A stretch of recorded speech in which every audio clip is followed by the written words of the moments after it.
శివాయ. పూగీఫలైశ్చ కర్పూరైః నాగవల్లీ దళైర్యుతం ముక్తా చూర్ణ సమాయుక్తం తాంబూలం ప్రతిగుక్ష్యతాం. తాంబూలం, ముత్తైదులకి తాంబూలం ఇస్తూ ఉంటాం. మనం ఏ పేరంటం జరిగినా సరే పసుపు కుంకుమ తాంబూలం ఇవన్నీ కూడా ఇస్తూ ఉన్నాం. ఈ తాంబూలం ఇచ్చేటువంటి లక్షణం ఏ ఏ రోజుల్లో ఇవ్వాలి, ఎప్పుడు ఇవ్వాలి అంటే మన ఇంట్లో పూర్వం నుంచి మన పెద్దలందరూ కూడా శాస్త్రాల్లో ఏవైతే చెప్పబడి ఉన్నాయో అవన్నీ కూడా ఒక ఆచారాలుగా సాంప్రదాయాలుగా మనందరికీ కూడా అలవాటు చేసుకుంటూ వచ్చారు. ఇక్కడ ఏమేమి ఉండాలి తాంబూలం అంటే పూగీఫలైశ్చ కర్పూరైః నాగవల్లీ దళైర్యుతం. నాగవల్లి అంటే తామలపాకులు, దళము అంటే మూడాకులు ఉండాలండి. పూగీఫలము అంటే ఒక్క.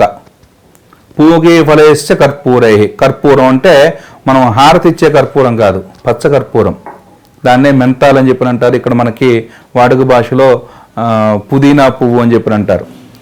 అట్లా పూగీఫలైశ్చ కర్పూరైః నాగవల్లీ దళైర్యుతం ముక్తాచూర్ణం. మౌక్తికం అంటే ఈ యొక్క ముత్యాలతో కూడినటువంటి తెల్లటి పలుకులుగా ఉండేటువంటి ఆ యొక్క చూర్ణాన్ని, ఇటువంటి వాటిని కూడా మంగళప్రదమైనటువంటి ఆ తాంబూలం. చాలామంది ఈ తాంబూలంలో ఎన్ని అరటి పండ్లు పెట్టాలి, ఎటువైపు పెట్టాలి, తాంబూలం ఇచ్చేటప్పుడు తొడిమి ఎవరి వైపు ఉండాలి, కొస ఎవరి వైపు ఉండాలి, ఇవన్నీ కూడా అడుగుతూ ఉంటారు. ఈ తాంబూలం ఇచ్చేటప్పుడు మనం ఎప్పుడు కూడా తొడిమ ఎవరైతే ఇస్తున్నారో వాళ్ళ వైపు తొడిమ ఉండాలి. అరటిపండు కానీ తమలపాకు కానీ, కొస పుచ్చుకున్నటువంటి వారి వైపు ఉండాలి. పండ్లు కూడా చాలామంది ఒకటే పెడుతూ ఉంటారు. ఇక్కడ చాలామంది దానికి కూడా అన్వయం చేస్తూ ఉంటారు. ఏకమేవా ద్వితీయం బ్రహ్మ, ఒక్కడే కదండి పరమాత్మ, పర్వాలేదు నడుస్తుంది అంటే మనం ఏదైతే ప్రతిదానికి అమైన్మెంట్స్ సర్దుకుపోవటం, ఈ సర్దుకుపోవటం అనేది ఎప్పుడు జరగాలి అంటే మనకు అక్కడ అవకాశం లేని పరిస్థితుల్లో సర్దుకుపోవాలి. కానీ 2 అరటిపళ్ళు, 3 తామలపాకులు, పూగీ ఫలము అంటే ఒక్క లేనటువంటి తాంబూలం ఎక్కడా కూడా అక్కడ పనికిరాదు. కాబట్టి ఆ 2 అరటిపళ్ళు, 3 తామలపాకులు కూడినటువంటి తాంబూలాన్ని మనం ఇవ్వాలి.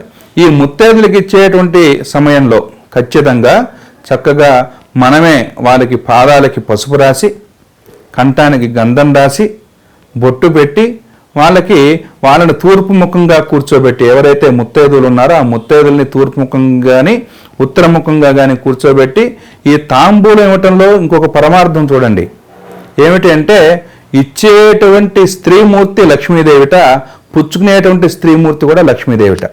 అట్లా ఎవరైతే ఆ యొక్క ముత్తైదుకి తాంబూలం ఇస్తూ ఉన్నామో ఆ ముత్తైదు ఈ సమయంలో, ఇప్పుడు సంధ్యా సమయం అయింది, సంధ్యా సమయంగానే మన ఇంటికి ఎవరో ఒక ముత్తైదు మనం పలకరించడం కోసం వచ్చారు బయట నుంచి. వాళ్ళని ఉట్టి చేతులతో పంపించకూడదు. మన ఇంట్లో ఉండేటువంటి ఆ తామలపాకు, తాంబూలం పండు పెట్టి వాళ్ళకి బొట్టు పెట్టి ఈ తాంబూలం ఇవ్వటం.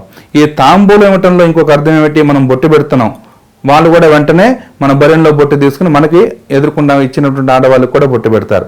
ఎందుకనంటే సౌమంగళ్యం, నీ మాంగళ్యం యొక్క బలం చక్కగా ఉండాలి అని చెప్పని ఈవిడ తాంబూలం ఇస్తే నీ మాంగళ్యం కూడా శుభంగా ఉండాలి అని చెప్పి ఈవిడ కూడా బొట్టు పెట్టి ఆశీర్వదిస్తుంది.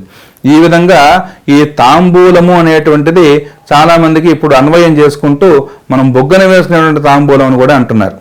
అది తాంబూలం అంటే మనం పూగీఫలైశ్చ కర్పూరైః నాగవల్లీ దళైర్యుతం ముక్తా చూర్ణ సమాయుక్తం తాంబూలం ప్రతిగుక్ష్యతాం. ఇటువంటి తాంబూలాన్ని శుభప్రదంగా మనం తాంబూలాలు మార్చుకుంటున్నామన్నారు పెళ్ళిళ్ళలో కూడా. అప్పుడు కూడా చక్కగా హస్తం పళ్ళు, ఒక కట్ట తామలపాకులు, పూగీ ఫలాలు ఇవన్నీ కూడా పెట్టి మంగళప్రదమైనటువంటి ఆ తాంబూలాన్ని మనం ఎప్పుడైతే ఆ పూజా విధానంలో కూడా చెప్తూ ఉన్నారండి, నైవేద్యంగానే తాంబూలం సమర్పణ చేయాలి.